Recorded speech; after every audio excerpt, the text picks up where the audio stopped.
Depuis l'instant où nous naissons commence notre course pour survivre. Aujourd'hui, nous bénéficions d'une espérance de vie dépassant 70 ans. Mais au Moyen-Âge, elle avoisinait à peine 35 ans. Un bébé sur 3 mourait à la naissance, et le risque ne diminuait pas en grandissant. C'est pourquoi les hommes et les femmes médiévaux devaient apprendre dès leur plus jeune âge des compétences leur permettant de faire face aux adversités et de mieux vivre. Ainsi, ci-dessous, nous parlerons de 15 compétences que vous deviez connaître à la fin du Moyen-Âge pour survivre. Au Moyen-Âge, la forge n'était pas seulement un métier précieux, mais une compétence vitale. La capacité de fabriquer et réparer outils, armes, clous, fer à cheval et ustensiles était indispensable pour toute communauté rurale ou fortification. Un bon forgeron pouvait forger couteaux, épées, faucilles, serrures et éléments architecturaux en utilisant le feu, une enclume et un marteau. Mais pour forger ces outils, il ne fallait pas seulement de la force physique, mais aussi des connaissances sur les métaux, notamment le fer et l'acier. Sans une compréhension basique de la forge, l'autosuffisance devenait impossible. En temps de guerre ou d'isolement, la possibilité de maintenir des outils agricoles, des défenses ou même de simples ustensiles de cuisine en état de fonctionnement pouvait faire la différence entre la vie et la mort. De plus, les connaissances en forge n'étaient pas seulement utilisées pour forger armes ou outils. Elles étaient intimement liées à d'autres compétences et professions. Par exemple, un agriculteur devait savoir aiguiser sa faucille, tandis qu'un soldat devait entretenir son épée dans des conditions optimales. Si dans les différents villages ou communautés il n'y avait pas de forgeron professionnel, quelqu'un avec des connaissances de base pouvait aider les autres à réparer une grille cassée, fabriquer une pointe de lance ou renforcer une structure en bois. C'est pourquoi, bien que beaucoup n'exerçaient pas la forge comme métier, nombreux apprenaient au moins les éléments de base de la profession. Parce que pire encore était de les nécessiter sans les connaître. Au Moyen-Âge, ces personnes étaient les bricoleurs que nous connaissons aujourd'hui, qui savent faire un peu de tout et règlent de nombreux problèmes chez eux. C'était une compétence rude, mais essentielle, et malgré sa rudesse, elle n'était pas exclusive aux hommes. Nombre de femmes apprenaient des compétences de forge en aidant dans les ateliers de leurs époux ou de leurs proches. En fait, bien souvent, elles prenaient en charge ces entreprises lorsque leur mari décédait. En général, les moins expérimentés aidaient pour des tâches secondaires comme le trempage, les rivets ou le polissage. Mais certaines sont devenues propriétaires de leur activité et signaient même des commandes à leur nom. Des documents médiévaux d'origine allemande mentionnent des femmes forgeronnes exerçant à Nuremberg. Et en France, beaucoup se consacraient au ferrage des chevaux. Cependant, dans de nombreuses villes, les lois et les normes sociales empêchèrent les femmes d'exercer ce type de métier, malgré l'utilité considérable pour la société. Mais si l'on parle de compétences nécessaires pour survivre au Moyen-Âge, il est impératif de mentionner l'agriculture. Elle était la colonne vertébrale de la survie médiévale. 90% de la population travaillait directement ou indirectement la terre. Savoir quand semer, quoi semer, comment préparer le sol et faire la rotation des cultures faisait la différence entre se nourrir ou mourir de faim pendant l'hiver. C'est pourquoi toute la famille participait aux travaux agricoles. Même les enfants les plus jeunes commençaient à aider les travaux agricoles et à apprendre les secrets des semis dès l'âge de 5 ans. Le travail de l'agriculteur médiéval était très dur. Les terres étaient amendées avec du fumier animal et des déchets végétaux. Les outils étaient basiques et rustiques, comme la faucille, la faux et le râteau. Bien que l'apparition de la charrue aversoire, tirée par des bœufs ou des chevaux, améliorait le labour et facilitait le travail des familles qui travaillaient dans les champs ouverts où chacun avait sa parcelle assignée par le seigneur féodal ou l'église. La récolte était dans la plupart des régions un travail collectif et long. Les paysans médiévaux cultivaient des produits de base comme le blé, l'orge, le seigle, l'avoine et des légumineuses comme les lentilles ou les fèves, tous fondamentaux pour le régime quotidien. Mais le travail agricole ne se limitait pas à semer et récolter. Il fallait connaître les cycles lunaires, le climat, la qualité du sol et les méthodes pour éviter les parasites ou maladies des plantes. Tout cela sans pesticides ni engrais modernes. Pour cette raison, beaucoup de paysans usaient aussi de systèmes de jachère ou faisaient alterner les cultures pour éviter l'épuisement du sol. Si on ignorait comment cultiver la terre, on condamnait sa famille. La plupart des familles étaient pauvres, et il était difficile de conserver les aliments. De plus, dans les zones rurales isolées, il n'y avait souvent pas de commerce à proximité où acheter de la nourriture. Ainsi, une seule année de mauvaise récolte suffisait pour que les familles affrontent la famine. D'autre part, les récoltes devaient être suffisamment abondantes, car une partie devait généralement être remise au seigneur féodal en impôts, une autre à l'église en dîmes et offrandes. Tandis que les familles épargnaient une portion excédentaire pour échanger contre d'autres biens de première nécessité dans les marchés locaux. En résumé, l'agriculture n'était pas une occupation facultative, mais une compétence vitale que tous devaient maîtriser à un certain degré pour assurer leur survie à long terme. Mais le manuel de survie médiéval n'inclut pas seulement la forge et l'agriculture. En plus des cultures, l'élevage des animaux était fondamental pour survivre, car il fournissait des sources constantes et variées de nourriture et de matériaux utiles, comme le lait, la viande, les œufs, la laine et le cuir. Même leur déjection était utilisée. Le fumier servait comme engrais dans les potagers.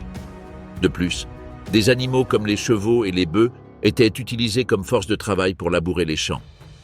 Savoir élever et soigner les animaux était essentiel pour compléter le régime alimentaire et survivre dans les saisons les plus dures. Mais ce n'était pas aussi simple que de leur donner à manger. Chaque animal exigeait des connaissances spécifiques. Par exemple, les poules devaient être protégées des renards. Les chèvres avaient besoin de pâturage sec et d'un contrôle strict des parasites. Quant aux cochons, ils mangeaient des restes et des racines, mais étaient très sensibles aux maladies. Un animal mort d'une maladie ou dévoré par un prédateur était un luxe qu'une personne pauvre ne pouvait se permettre. De plus, il existait un calendrier naturel pour travailler avec les animaux. Par exemple, l'abattage des porcs se faisait en hiver pour mieux conserver la viande en selle. Et la relation entre les humains et les animaux était profondément pratique. Ces derniers constituaient une composante essentielle de l'alimentation des gens. Le lait de vache ou de chèvre était l'un des rares aliments disponibles toute l'année.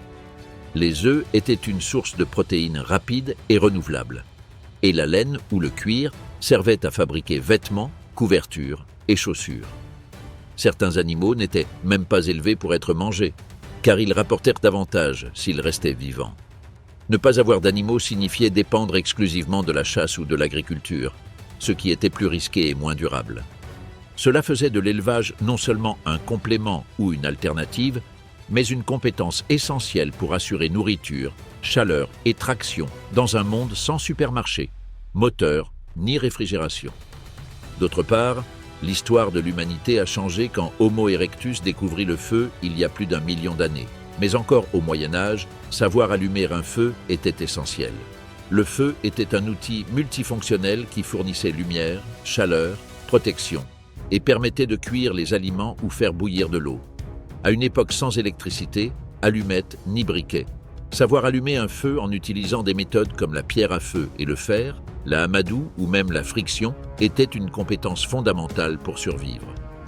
Le processus d'allumage n'était pas simple et demandait de la préparation. Il fallait disposer des matériaux appropriés, impérativement secs. La personne responsable d'allumer le feu devait savoir confectionner un nid d'amadou, généralement avec du lin carbonisé, de la mousse sèche ou de l'écorce. Ensuite, il fallait provoquer une étincelle et alimenter soigneusement la flamme jusqu'à obtenir un feu utile. Mais sous la pluie ou le vent, la tâche devenait encore plus difficile et nécessaire. Et durant les rudes hivers médiévaux, savoir allumer un feu pouvait éviter de nombreuses morts par hypothermie. De plus, cuire correctement les aliments pouvait faire la différence entre un bon repas et une maladie digestive.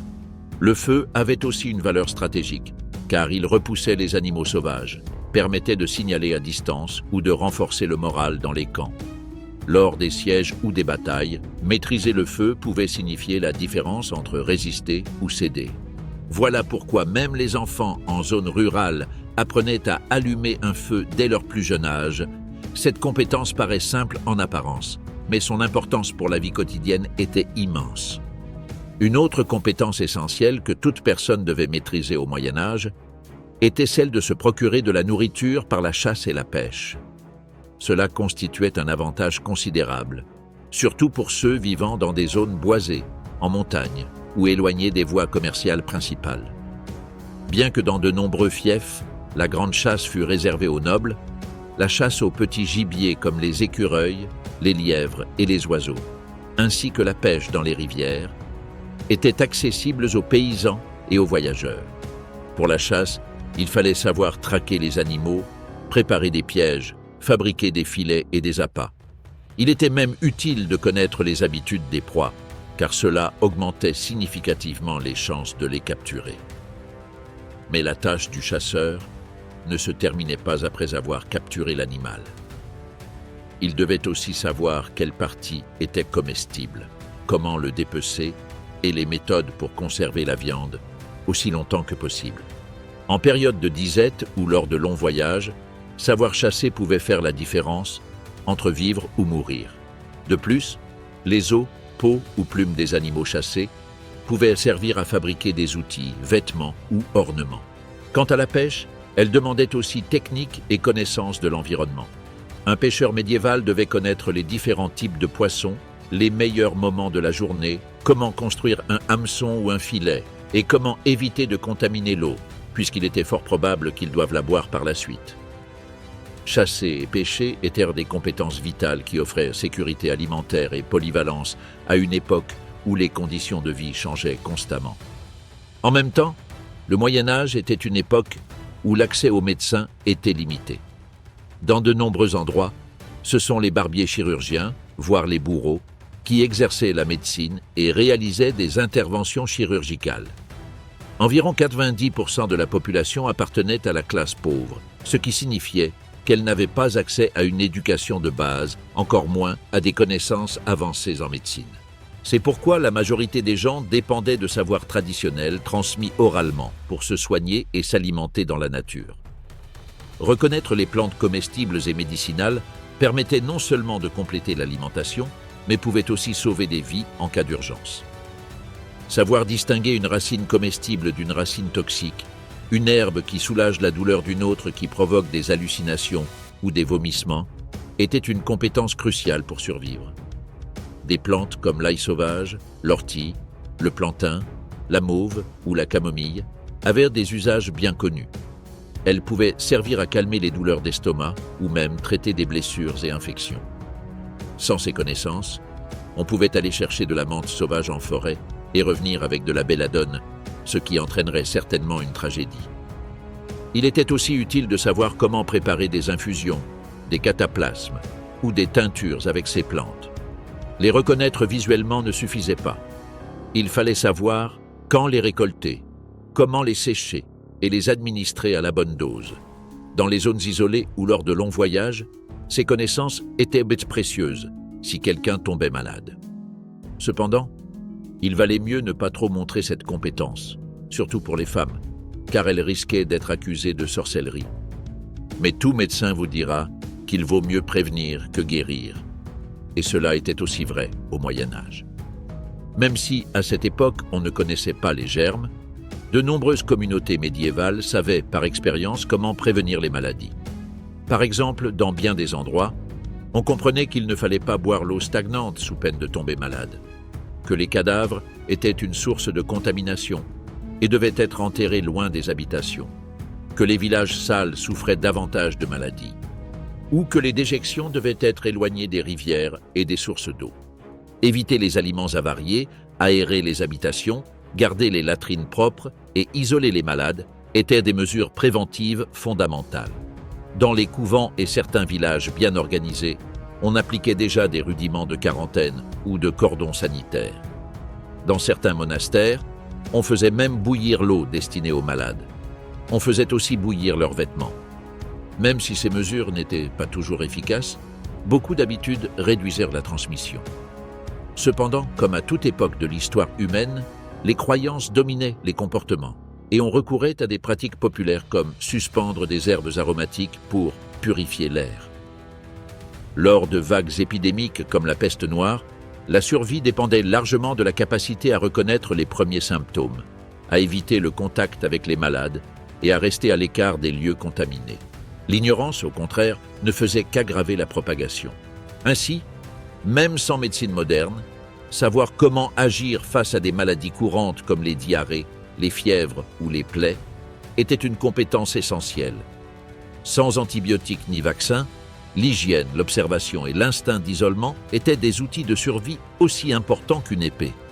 De même, les blessures, infections, fractures et maladies faisaient partie du quotidien au Moyen Âge. Comme nous l'avons déjà mentionné, la médecine professionnelle était rare et coûteuse, et dans de nombreux endroits. Il n'existait que des guérisseurs, des moines avec peu de formation, des barbiers chirurgiens ou des bourreaux. C'est pourquoi savoir pratiquer les premiers soins de base était une compétence essentielle, aussi bien pour soi-même que pour aider les autres. Mais ne vous imaginez pas qu'au Moyen Âge, on pratiquait la réanimation cardio-pulmonaire. Non, mais on savait traiter des blessures comme les coupures, les brûlures ou les entorses. Pour cela, il fallait connaître les méthodes de nettoyage avec du vin ou de l'eau bouillie, savoir faire des bandages avec du lin et savoir préparer et appliquer des onguents faits maison. Il était aussi crucial de savoir quand traiter une fracture avec des attelles et quand il fallait amputer un membre. En temps de guerre, il était vital de savoir extraire une pointe de flèche du corps et traiter les blessures pour éviter l'infection, ce qui réduisait considérablement le risque de mort. Bien souvent, la seule barrière entre la vie et la mort était la vitalité du blessé et l'aide qu'il recevait. Il était aussi très utile de savoir comment traiter les morsures d'animaux, les piqûres d'insectes ou les maladies comme la variole, qui exigeaient des réponses rapides pour éviter les décès. Les mères médiévales savaient comment faire baisser la fièvre de leurs enfants, comment arrêter une hémorragie et même comment aider lors d'un accouchement.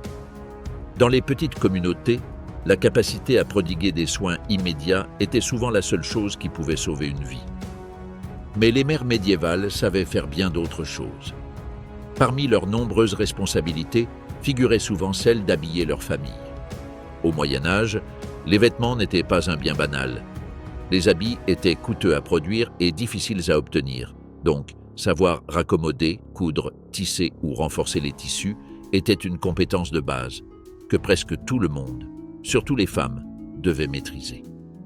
Un vêtement déchiré pouvait exposer une personne au froid, à l'humidité ou à des blessures, ce qui était extrêmement dangereux. Mais il ne suffisait pas de maîtriser la couture à la main. Il fallait savoir travailler différents matériaux comme le lin, la laine, le cuir ou le chanvre. La compétence incluait filer avec un fuseau, tisser des étoffes, coudre avec des aiguilles en os ou en métal et fabriquer des boutons, ceintures ou chaussures. Une bonne couture ne servait pas seulement à maintenir les vêtements en état. Elle pouvait aussi signifier protection, confort et même prestige. Dans les zones rurales, de nombreuses familles fabriquaient leurs vêtements de A à Z. Le processus commençait par le filage de la laine de leurs moutons, qu'ils teignaient avec des colorants naturels pour créer des vêtements utiles à chaque saison. On réparait aussi les chaussures, les capes, les chapeaux et les couvertures. La couture était une compétence domestique ayant un impact direct sur le bien-être et la survie. Avoir des vêtements adaptés et bien entretenus permettait de résister à l'hiver, d'éviter les infections et de conserver sa dignité devant la communauté. D'autre part, savoir travailler le bois était une autre compétence cruciale au Moyen Âge. Peu importait que l'on vive en ville ou à la campagne. La menuiserie permettait de construire des maisons, des granges, des clôtures ou des meubles, mais aussi des outils, des armes improvisées, des roues, des chariots, des portes ou des ponts. C'était une compétence utile à toutes les classes sociales. Dans un environnement sans production industrielle ni matériaux synthétiques, le bois était la ressource la plus polyvalente et la plus abondante. Ainsi, bien connaître les types d'arbres disponibles comme le chêne, le hêtre, le pin ou le châtaignier et leur qualité, résistance, flexibilité, temps de séchage, était essentiel. La menuiserie était bien plus qu'un métier spécialisé. C'était une compétence qui offrait un certain contrôle sur l'environnement et une autonomie en cas de catastrophe naturelle, de conflit ou de pénurie. Dans les petites communautés, il était courant que chaque homme sache au moins les bases. Réparer une chaise cassée, fabriquer une charrue ou renforcer une cabane. Et au-delà de l'usage pratique, la menuiserie avait une valeur stratégique, car les menuisiers étaient très recherchés pour ériger des palissades, réparer des structures endommagées après une attaque ou même construire des armes comme des arbalètes ou des catapultes simples. Au Moyen Âge, toutes les habitations n'étaient pas stables ni permanentes. Voyageurs, soldats, pèlerins, bergers et paysans en déplacement devaient savoir comment ériger rapidement des abris avec les matériaux disponibles dans leur environnement. Cette compétence était essentielle pour se protéger du climat, des animaux ou des ennemis. Un abri efficace pouvait être aussi simple qu'une hutte de branches, une tente en cuir, une tranchée couverte de feuillage ou une construction en terre et en pierre. Il était crucial de savoir où l'installer. À l'écart des cours d'eau susceptibles d'inonder, abrité du vent, dissimulé à la vue ou exposé au soleil selon les besoins. En situation de danger, des fortifications rudimentaires telles que palissades, tranchées défensives, barricades de charrettes ou pieux offraient une protection temporaire contre les attaques ennemies. Savoir organiser la défense d'un village avec des ressources limitées était une connaissance courante dans les régions frontalières ou instables. Des techniques communautaires étaient souvent employées. Il était habituel que tous les voisins participent à la construction d'une maison ou d'un mur, chacun apportant ses savoirs sur les outils, matériaux et conceptions. Au Moyen Âge, la capacité de bâtir un abri n'était pas l'apanage des architectes ou maçons, mais une compétence d'urgence qui pouvait sauver une vie lors d'une nuit froide ou d'une attaque imprévue. Surtout, ce besoin n'était pas rare, car le Moyen Âge a été une période marquée par des invasions constantes, des guerres féodales, des brigandages, des croisades et des révoltes paysannes. Bien que l'usage des armes lourdes et l'entraînement militaire soient réservés aux nobles et aux soldats, de nombreuses personnes communes comme paysans, commerçants ou voyageurs devaient parfois se défendre. Savoir manier une lance, brandir un gourdin, tirer à l'arc ou utiliser un poignard efficacement pouvait faire toute la différence lors d'un assaut. De plus, les villages formaient souvent une milice populaire pour se défendre des incursions, et même les femmes connaissaient des méthodes de défense rudimentaires en cas d'attaque domestique ou de pillage. Mais l'usage des armes exigeait aussi de la discipline. Il fallait savoir les aiguiser, les entretenir, et surtout savoir quand et comment les utiliser, et comment réagir sous stress. La défense personnelle n'était pas seulement une question physique, elle impliquait stratégie et observation attentive de l'environnement. Cette compétence ne concernait pas que la protection individuelle. Chacun, notamment les hommes, devait savoir comment défendre une maison ou une ferme avec des barricades, des pièges ou des postes de surveillance. Cela faisait partie des connaissances de base de tout chef de famille. En période instable, ne pas savoir se défendre équivalait à s'exposer à la mort, au pillage ou même à l'esclavage. Une autre compétence essentielle au Moyen Âge était de savoir comment se repérer dans l'environnement naturel. À une époque sans GPS, sans carte détaillée ni route bien balisée, cela était crucial pour voyager vers d'autres villages, traverser une forêt, fuir un danger ou trouver des ressources. Apprendre à lire le paysage était indispensable. Les personnes expérimentées savaient interpréter des indices naturels comme la position du soleil, la mousse sur les arbres, les vents, le chant des oiseaux, le cours des rivières ou la forme des montagnes. Ils utilisaient aussi les étoiles, en particulier l'étoile polaire dans l'hémisphère nord, pour s'orienter la nuit. Ces connaissances étaient particulièrement importantes chez les bergers, commerçants, explorateurs, chasseurs et soldats. En milieu rural, la plupart des chemins n'étaient que des sentiers de terre, changeant ou disparaissant sous la pluie ou la neige. Se perdre pouvait signifier mourir de faim, de froid ou tomber entre les mains de bandits. Ainsi, l'orientation s'accompagnait d'une forte capacité d'observation et de mémoire visuelle. La pratique la plus courante consistait à mémoriser les routes, les points de repère et les distances en jour de marche. La transmission orale était essentielle, car les chemins sûrs, les passages dangereux ou les refuges dissimulés se transmettaient de génération en génération. Pour de nombreuses personnes, s'orienter n'était pas un luxe, mais une nécessité quotidienne pour survivre dans un monde vaste et instable. Parmi les personnes qui voyageaient le plus au Moyen Âge, figuraient sans doute celles dédiées au commerce. Et bien que cette époque ne soit pas caractérisée par une économie de marché comme aujourd'hui, le commerce et le troc étaient constants. Les gens devaient échanger ce qu'ils produisaient contre ce qu'ils ne pouvaient pas fabriquer. Les marchés villageois se remplissèrent les jours de foire, avec des échanges de grains contre du sel, de la laine contre des outils ou des œufs contre du vin. Que ce soit en village ou en ville, savoir négocier des échanges avantageux était une compétence essentielle pour obtenir tous les autres biens nécessaires à la survie. La négociation n'avait pas lieu qu'en marché. Elle survient aussi dans des contextes sociaux, mariage, héritage, litiges fonciers, arrangements entre voisins. Même les paysans les plus humbles devaient savoir quand accepter, insister ou se retirer. Pour bien négocier, il fallait être capable d'évaluer la valeur réelle d'un bien, comprendre l'offre et la demande locale, et détecter les tromperies ou fraudes. Un paysan habile pouvait obtenir de meilleures conditions auprès du meunier ou du collecteur d'impôts. Un voyageur pouvait échanger un poignard contre des provisions pour traverser une région dangereuse. Le comportement humain faisait aussi partie de l'art de négocier. Persuader sans offenser, lire l'attitude de l'autre, montrer du respect sans soumission. Bien appliquées, ces techniques pouvaient assurer des alliances, éviter les conflits ou même obtenir une protection politique. Ceux qui ne savaient pas négocier pouvaient facilement être exploités par les seigneurs, commerçants ou usuriers. En revanche, les meilleurs négociateurs prospéraient et parfois grimpaient socialement, même dans un système féodal.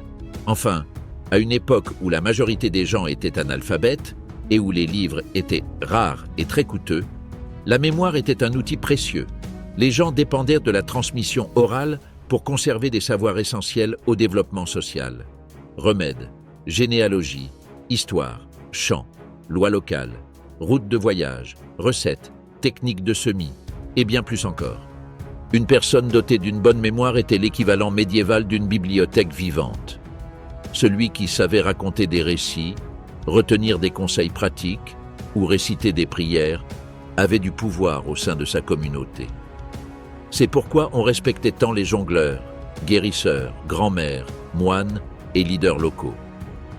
Ils détenaient l'expérience, défendaient la mémoire collective et s'adonnaient à sa transmission. C'était une manière d'enseigner.